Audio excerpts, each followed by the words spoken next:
Showdown in St. Louis. 11 Aronian from Armenia versus a Karl Nakamura. Number 1 in Armenia, number 1 in the U.S. Showdown in St. Louis. 4 classical games, 15 blitz games, $100,000 in prize money. Pretty good match. Loser gets $40,000, winner gets $60,000. Games coming up. Hi folks, John Cordisco here. Round 2 of the Showdown in St. Louis. $100,000 in prize money between Karl Nakamura and 11 Aronian. Nakamura, number 1 in the United States. Aronian, number 1 in Armenia. I believe 11 is number 4 in the world, and Nakamura, I believe, is number 7 or 8 in the world. Top players, elite. They're playing 4 classical games, and each win gets 4 points. And I believe they're playing 15 blitz games. 3 minutes plus 2 seconds, and each win in that is 1 point. Whoever has the most points in the end wins $60,000, and the runner-up, $40,000. Not bad. Get last place, and you still win 40 G's. Pretty sweet. Anyway, this game's from round 2. 11 Aronian is white. My buddy Karl Nakamura is black. Let's get to it. It's going to be an open Catalan. Bishop G2. Knight F3. Castles. D4. D takes. Knight E5. Knight C6. I don't know much about the Catalan. Computer has suggested, though, instead for black C5, that after D takes, Queen C7, Knight takes, Queen B3. That's a pretty good continuation, I think. They're pretty much even in development. They both had the bishop pair. I kind of like that scenario. After Knight to C6, bishop takes, pawn takes, Knight takes, Queen E8, Knight takes, Queen takes. Now we've got opposite colored bishops. We're going to see how this works out. Now this is I'm going to give you a little tip. It doesn't ruin anything, but I'll give you a tip. This is a very interesting endgame. Knight A3. Queen A4 would have led to Knight D5. Now Knight A3, interesting because I like bishop to G5 myself, and that's a very annoying pen. But the computer likes Queen A4, Queen to C2, Knight A3, Bishop E3, number 1 being Queen A4. Aronian went Knight A3, C5, pawn takes, Queen takes. This isolated pawn, we'll see if Karl can hang on to it. Bishop E3 developing and hitting the queen. Nice. Queen B4.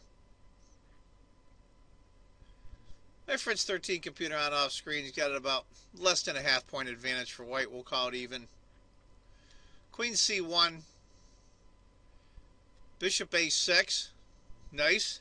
Not only does it protect the pawn, but if pawn pushes, this pawn's in pre. Bishop.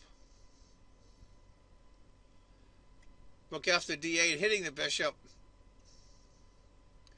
And Aronian goes rook to D1, protecting the bishop and getting on the open file. Now I look at it as the only open file, completely open file in the position.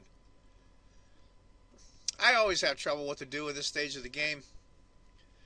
I do have to say, though, I think Aronian's a little weak on the light squares around his king, having no light squared bishop, and a Karl having one. I don't know if that's really going to matter, but that's what I see so far. The knight on A3 is in a weird place.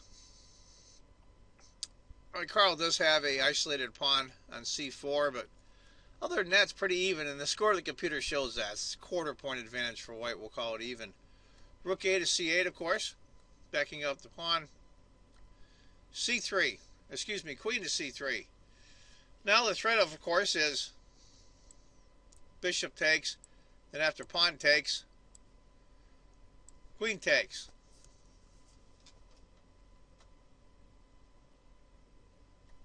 Queen A4, and Aronian goes queen to c2, offering the trade of queens.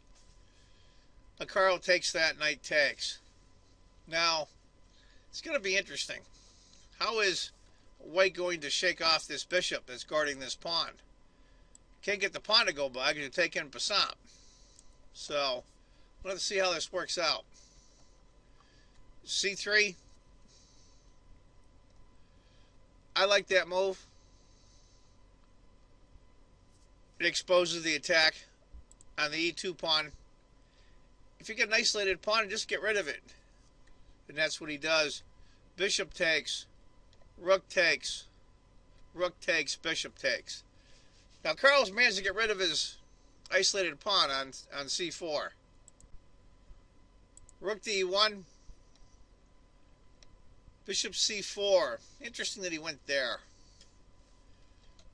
Let's go back here. Bishop a6 is the computer's choice, and I kind of agree. It's not that big of a deal. I'm not splitting hairs with a Carl, but bishop c4, knight e3, hitting the bishop. Knight d5. Knight takes, rook takes.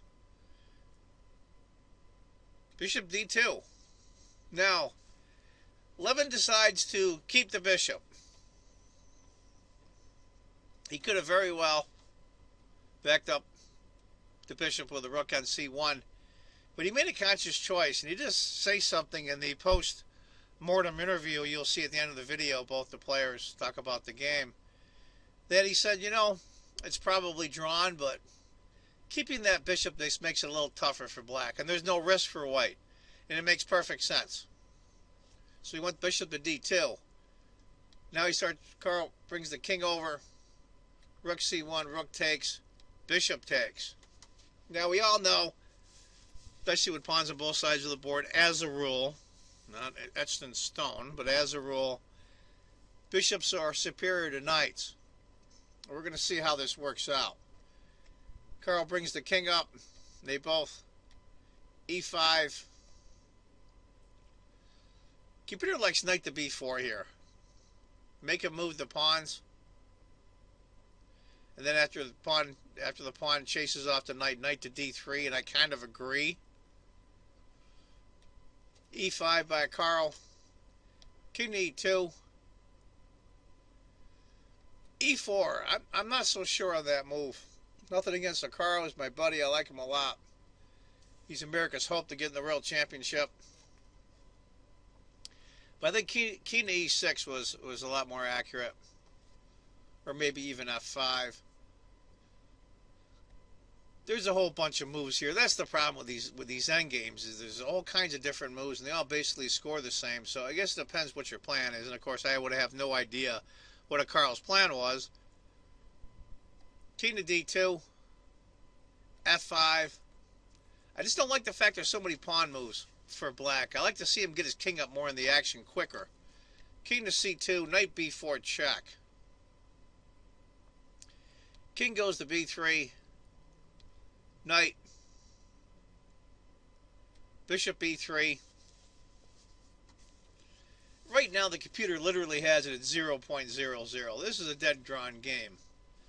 But as Aronian said, there's no risk from to play it out. a6 to get the, instead of a5, put an a5 and put it out on a dark colored square, and you'd have to move it again. And you would lose it to the king. King c3. Can't go here, of course, even though he really wants to, because it drops this pawn. So king c3, king d6. Carl Fairley brings the king up. h4, g6. Now all of his pawns are on light-colored squares. No need to babysit them with a knight or the king. If the bishop goes after him, b4, king d5. This is getting tricky. It doesn't look tricky, but that bishop is doing a hell of a job. That knight is aesthetically it looks really good, but I'm really wondering if he's doing much there. And basically, the knight cannot go here, here, here, or here, or here. Knight's got one place to go. A4. Computer still shows being tight, but I think black has to be incredibly precise here. Now, I do have to say, Carl was in extreme time trouble at this point. We're on move 37, and there was a 30-second increment, but he was down to, I think, 3 minutes left with 4 moves. He went knight to e5, the only place that I can go. He's not doing any good there, so we had to move him. b5. Now this is interesting. This is a move that really surprised the commentators, and it surprised me as well, but on the computer it shows it as the second choice, and a very close second choice. Now, of course, the number one move is, excuse me, a takes b5, and then a takes. And very close second. And when I say very close, I mean 0.02 of a point. So it's the same thing as a5. And they were all very surprised and went through. Of course, the commentators weren't using a computer, so in their defense. And they're very good commentators. Jennifer Shahadi and Yasser Sarawan. Anybody who wants to see the entire game, you go on Chess Club and Scholastic Center of St. Louis. They have their own YouTube page, and you'll see the entire game and with a commentary as well. I looked at it a little bit. Of course, I had the computer on ChessBase at the time live. I thought it was an interesting move, but now what has to happen is it's a third of a pawn advantage for white. But the problem is for Carl is that he's walking a tightrope now. He has to be 100% accurate with every single move. He can't afford an error at all. And that's really throwing the dice. Not even a small inaccuracy will lose the game. Let's continue on. Bishop b6 for 11. Of course, he's going after the pawn. And Carl goes knight c4. Now, black's holding it together. So far. So far. Has to move the bishop. Now this gives the space for black to move the king. So he's not really in a Zunzwang at all. King to c5. Computer like h5. Then after king b3, it's still a tightrope, but black's holding on. King to c5, bishop c7, h5 or h6. I probably went on h6 to give myself an extra tempo, but he went h5, h6, and then bishop f4. You could probably go g5 then. h5 is probably more accurate, or d5. But after h5, king to c2. Now, black's planning on going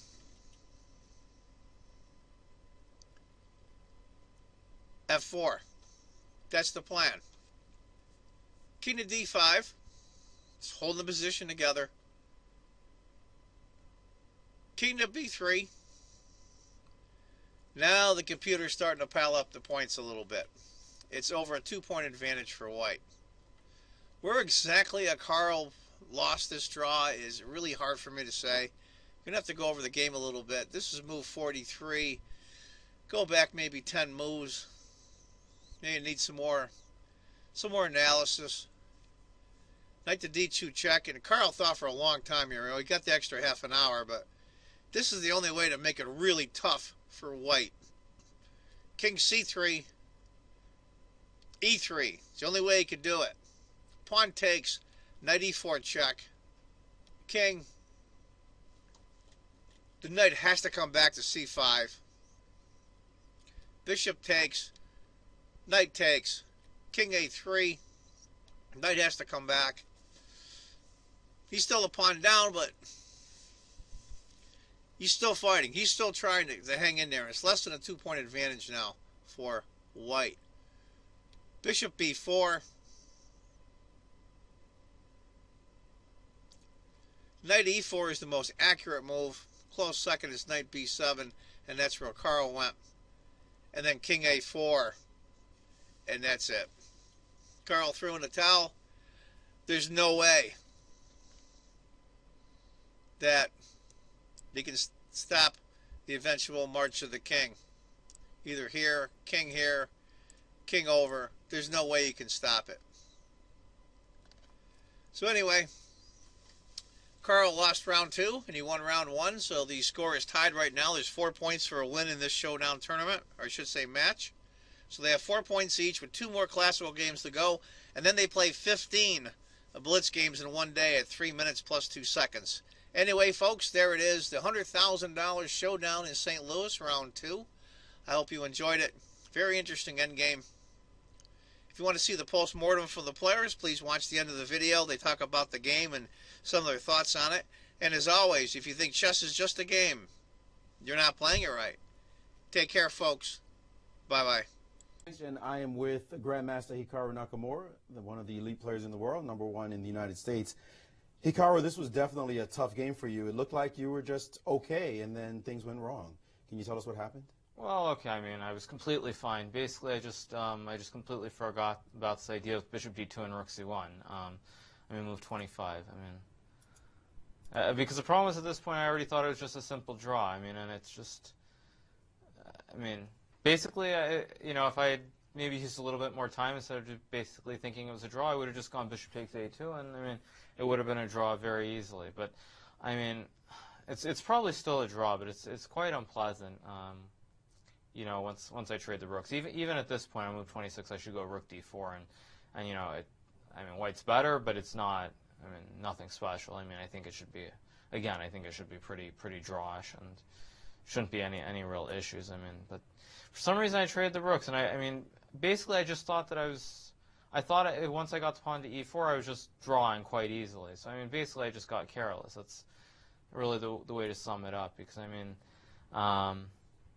Do you feel that because you had equalized very nicely at the opening and Bishop obviously color position, you just relaxed? Yeah, well, I mean, I relaxed and I thought it was just a simple draw. Again, I completely forgot about this Rook C1 idea. I mean, once I realized, I mean, I probably should have gone Rook D4, but I just assumed the endgame was drawn, and I mean, I think it is, but it's a bit dangerous. And I think, unfortunately, I kind of also made the wrong assumption, because there was recently, I think Carlson and Nand, I actually was doing some commentary with Ben, of all people, Ben Feingold, and there was an endgame. It was knights, but it was something similar where white gets an outside pawn, and I think for whatever reason I let this influence me, and I just, again, I assumed that it should be a draw, and I think it is, but I don't think it's trivial at any rate. You seem to be discussing some ideas upstairs with Levon about maybe some possibility of a knight B1 idea. I mean, at the end, but I mean, I think really where it went wrong,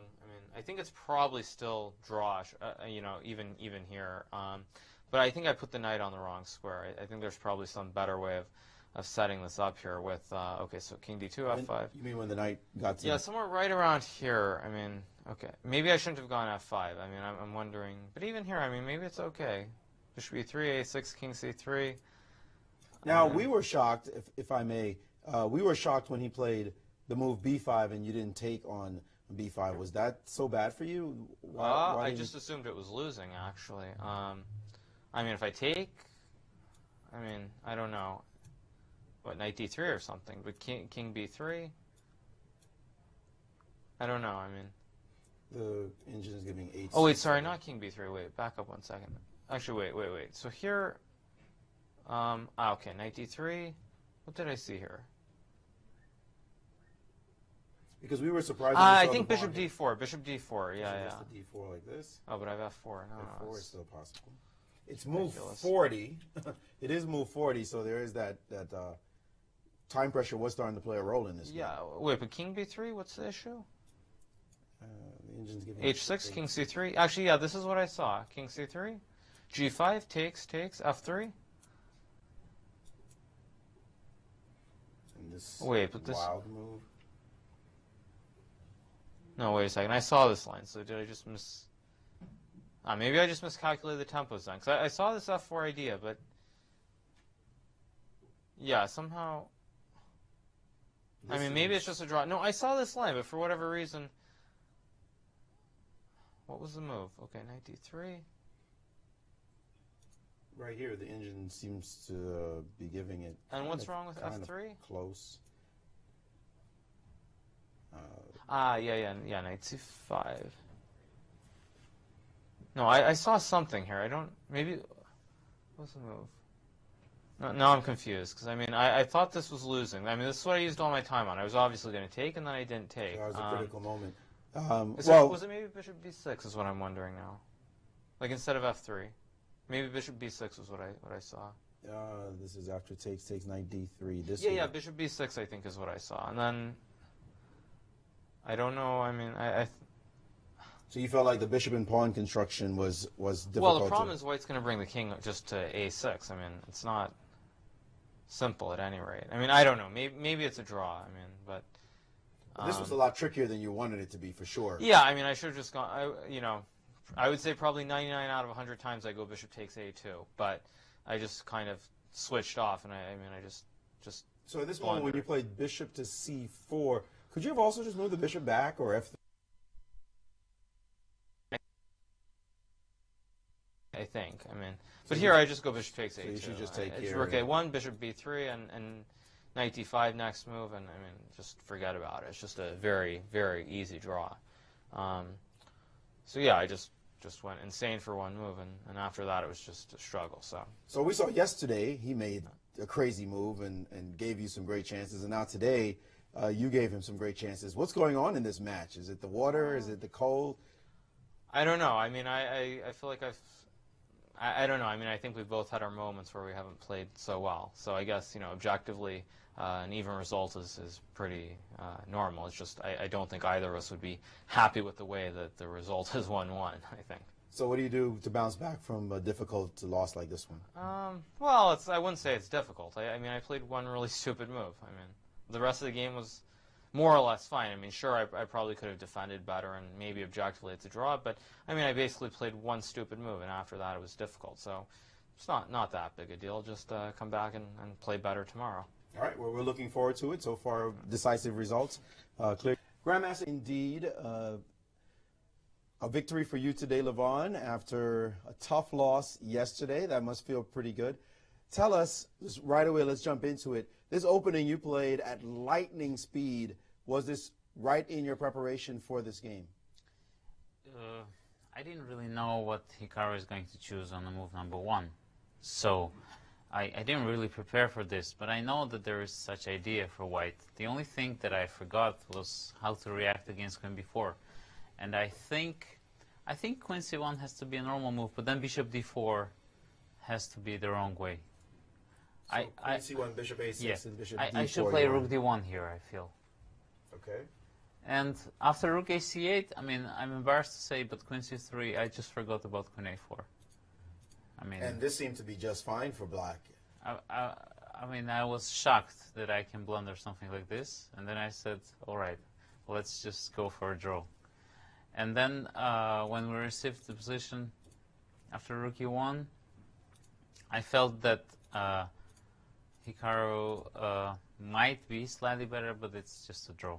It's going to end as a draw.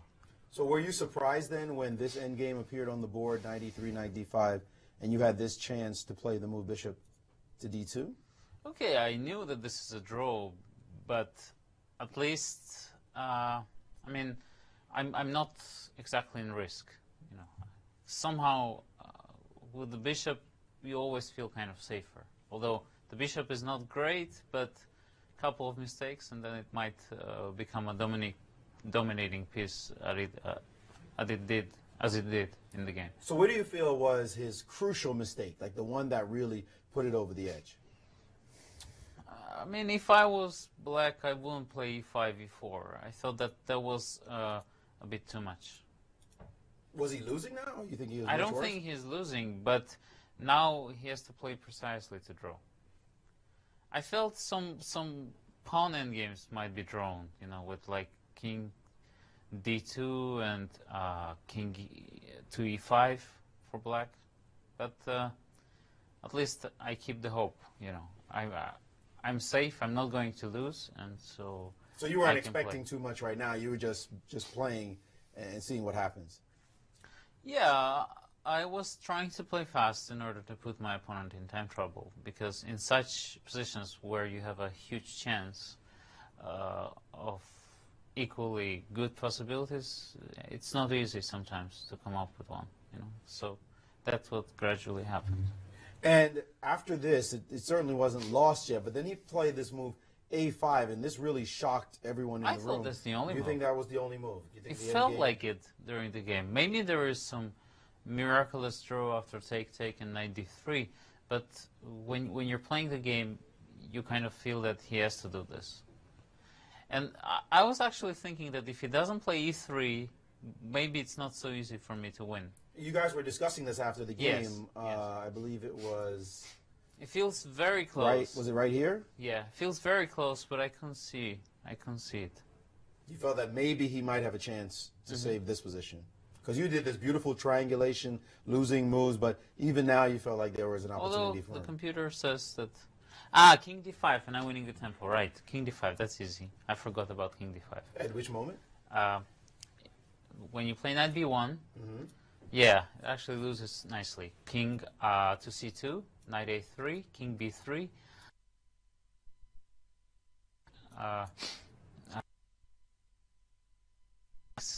Sorry, Knight D6. Knight to D6. Then just takes, King C4, King C6, King D4, takes and King D5, and I'm winning the tempo.